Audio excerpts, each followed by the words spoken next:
अस्सलामुअलैकुम, welcome back to my channel. हर home maker का ये ड्रीम होता है कि उसका घर हर टाइम वेल ऑर्गेनाइज्ड और नीट एंड क्लीन रहे, और स्पेशली छोटे बच्चों के साथ तो ये बहुत ज़्यादा मुश्किल है।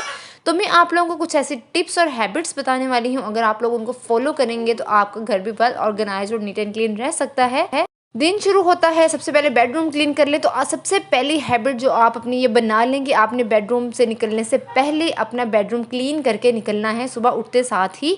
इससे टाइम की काफ़ी बचत हो जाती है। बेड को सेट करने का मैं बहुत ही एक आसान तरीका आप लोगों को बताने वाली हूँ। इस तरह से मैट्रेस को बाहर निकाल लें और इसके बाद फिर बेडशीट को इसके ऊपर इस तरह से सेट करें कि जिसकी बाहर वाली दोनों साइड है वहाँ से आप इसकी लाइन को बैलेंस कर लें। देखिए यहाँ से कॉर्नर राइट साइड से नीचे है, अब ये देखें अब बैलेंस है बिल्कुल। तो बाहर वाली साइड से बैलेंस कर लें, दूसरी अपोजिट साइड से ऑटोमेटिकली ये सही हो जाएगी।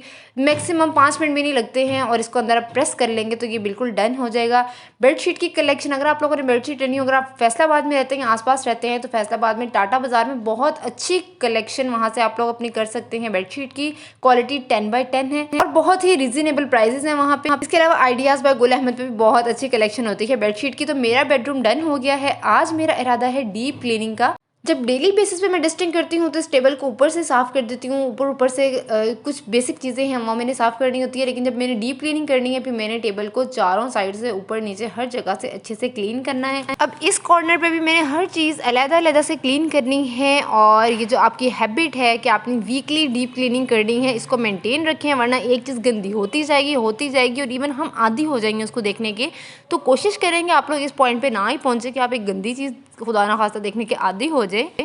और ड्रेसिंग टेबल पे मेरे अब तो थोड़ी चीज़ें रह गई हैं। जब नई नई शादी हुई थी तब मेरा भी बाकी मतलब लड़कियों वाले शौक थे, ड्रेसिंग टेबल भरा हुआ था। लेकिन अब टाइम ये है कि सेल्फ़ केयर का टाइम ही नहीं मिलता बेबी के बाद, तो बस फिर टू द पॉइंट जो चीज़ें यूज़ होती हैं उतनी ही है। तो इनको भी लेकिन खैर स्टेप बाय स्टेप क्लीन कर लेते हैं। मेरी ड्रेसिंग पे आपको 2 सन ब्लॉक नज़र आ रही होंगी, एक मेरी है और एक बेबी की है। तो इस आप सन ब्लॉक तो आप अपनी डेली हैबिट बना लें अपनी स्किन केयर के लिए, और कुछ यूज़ करें ना करें लेकिन सन ब्लॉक लगाए बगैर घर से बाहर ना निकलें। अगर मैं सबसे बेस्ट आपको सन ब्लॉक रिकमेंड करूँ तो ऑर्गेनिक ट्रैवलर वालों के सन ब्लॉक सबसे बेस्ट है। वो मेरा ख़त्म हो गया था और आउट ऑफ स्टॉक भी हुआ था ऑनलाइन, तो इसलिए मुझे ये रिवाज वालों का लेना पड़ा। तो फाइनली बेडरूम मेरा सारे डन हो गया है, ड्रेसिंग डन हो गया, साइड टेबल डन हो गए, बेड भी डन हो गया। अब लिविंग रूम की बारी है। तो ये सोफ़ा मेरा फेवरेट है, 10 सीटर है। तो इस तरह आप लोग भी कोशिश किया करेंगे थोड़ा बहुत अपने घर को भी अपडेट करते रहा करें, अपने फर्नीचर को भी अपडेट करते रहा करें। घर में थोड़ी बहुत डेकोरेशन वगैरह, सेटअप वगैरह, सीनरी वगैरह, पेंटिंग वगैरह अपडेट करते रहा करें, घर अच्छा लगता है। अगर पुरानी चीज़ों पे मेंटेन रहेंगे, नहीं हमने ये चीज़ हमारी फलाने की याद में है, ये ऐसे है वैसे है, तो ऑब्वियसली फिर घर की उसी तरह की लुक आएगी। तो अगर आप चाहते हैं आपका घर मॉडर्न और वेल ऑर्गेनाइज्ड रहे तो टाइम के साथ खुद को बदलना सीखें, टाइम के साथ चलना सीखें, सबसे बेस्ट है।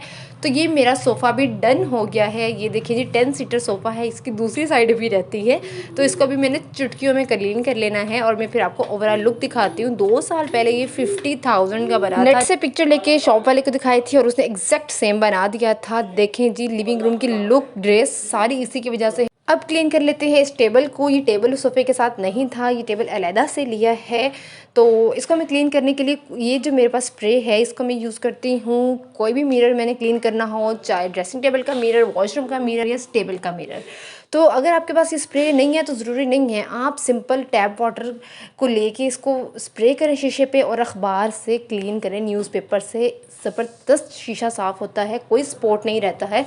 सबसे बेस्ट ये जो है टेक्निक है, ये कह लें कि टिप है मिरर को साफ़ करने की, सबसे बेस्ट होता है। वरना कपड़े से करो तो निशान पड़ जाते हैं और इतने ढीठ निशान है कि जाते ही नहीं है। तो ये टेबल डन हो गया है और ये टेबल बहुत ही कमाल का इसका डिज़ाइन है। 4 स्टूल एडजस्ट हो जाते हैं, कम जगह पे ज़्यादा चीज़ आ जाती है। अब मैं अपना डाइनिंग टेबल क्लीन कर लूँ। अब डाइनिंग टेबल की डीप क्लीनिंग करनी है तो नाश्ता करते साथ ही जैसे ही उठो साथ ही अपना डाइनिंग टेबल क्लीन कर लो। ये मेरी तो हैबिट बनी हुई है कि जब भी मैंने नाश्ता, लंच, डिनर कुछ भी करना है, साथ उठते साथ ही मैंने एक स्पंज रखा हुआ है, वो मैंने फेर देना है।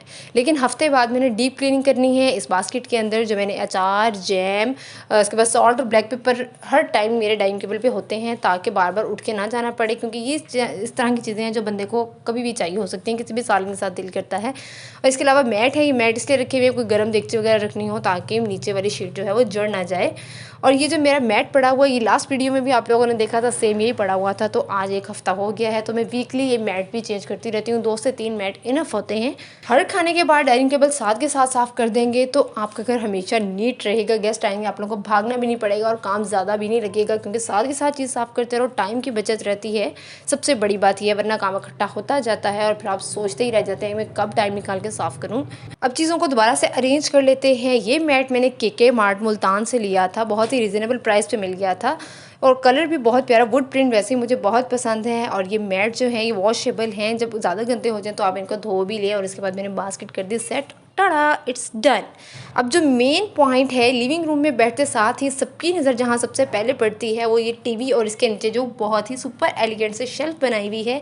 ये डिज़ाइन भी हमने पिंटरेस्ट से कॉपी किया था टीवी के नीचे और इस तरह से इसको बनवा लिया कारपेंटर को कह के। तो ये मेन पॉइंट है घर का। आपका भी कोई इस तरह का पॉइंट हो घर में जहाँ पे आते साथ ही सबसे पहले नज़र पड़े, तो इस तरह के पॉइंट को आप डेली बेसिस पे क्लीन करें, डस्टिंग करें उसकी। तो ये जो मैंने डेकोरेशन की हुई है, इनकी एक डिटेल वीडियो बनाई है जिसका लिंक मैं डिस्क्रिप्शन बॉक्स में लगा देती हूँ। आप पेंटिंग्स को क्लीन कर लें।